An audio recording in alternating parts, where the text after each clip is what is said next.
Hi there. So I am live, but I think I have a serious lag on my feed. Hopefully, this will work.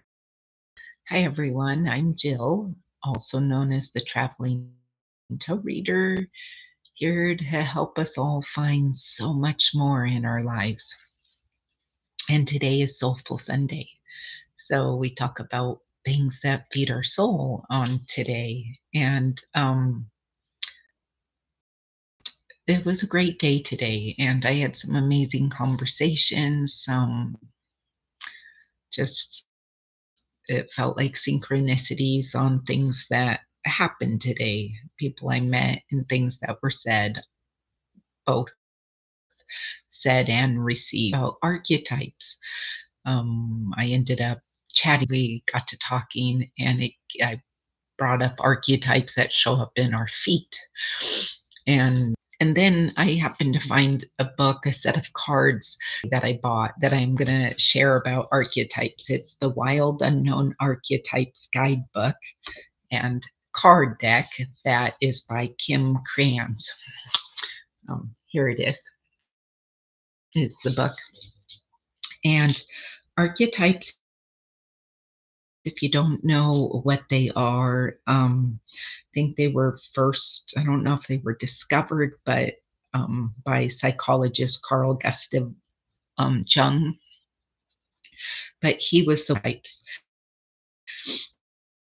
um, to learn their origin, how intricately laced in all our lives archetypes are, like the patterns, and that are a part of who we are. It's our soul, like past our humanness, and that soulful Sunday of what our soul is. And so reading from this begins book talking about archetypes, even he was perplexed by the notion of their source. When did they begin? From what source do they originate? And what are their intentions? um, he devoted his life work to studying archetypes within his patients, himself, and the world. And he came up with the name, he calling them archetype, arche plus type. It's the original of its kind, the first image, the inherited emerging pattern, the initial and eternal energy. That is what an archetype represents. And they've been swirling around since the beginning of time and are inherent in our very existence, our very soul. They can't be suppressed, denied, hidden, gotten rid of, or fixed, no matter how hard we try, is what is written here by Kim. We inherit them from the very universe, and they express themselves through us. They belong, and we all belong together. It's a pattern that we work off of. Um, and it goes into talking about what is the very first archetype, which is very similar to what came first, the chicken or the egg. Um, like it could be the mother archetype, like we were birthed from the mother. But then the archetypes have, like, they're polar. They have a light side and a dark side. That's all archetypes do. And it's just like once it, then you become not the mother. If you're labeling something as the mother, then there's not the mother. And it's again just an intricate weaving of patterns and understanding how it all works together. Um, And well, Kim says here in the book, the point is, as soon as we name something mother, we have consciously or not established something else is not mother. We come to see there is the one birthing and the one being born.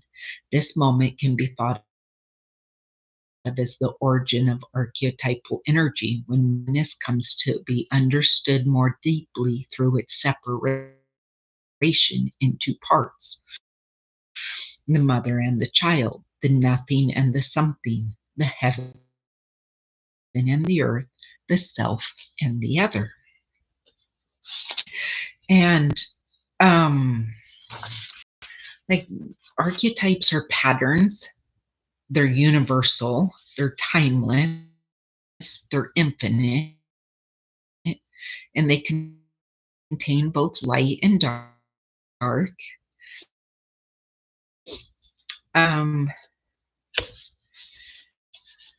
is she has here, even though archetypes use images, no image can ever fully capture the archetype. Another way of saying this is they're they are two archetypes are about potential energy, so there is no way to capture them fully. In other words, any image of the mother cannot fully express all that is the mother. And what do they want? What do archetypes want? What do they intend for us? And they ask us to stretch our minds and hearts beyond their limits and have a particular knack for getting us to do so. They confuse, conjure, contradict, and complicate. And they insist on the imagination, is what she has here.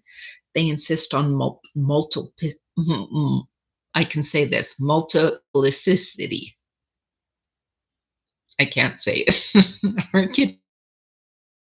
Archetypes move us from the one to the multiple, is what it says here, from the right way to the many ways.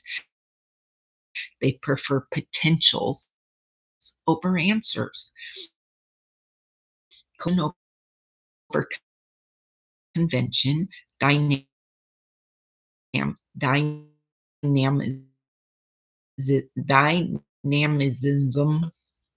over singularity, and inclusion over rejection. They challenge us to expand our sense of self to include what we had previously rejected. They will bring the grotesque, unlovable parts of ourselves and our culture to the dinner table so that we can get to know them. Archetypes throw the wildest of dinner parties, and everyone is invited, is what she has here. They insist on the collective.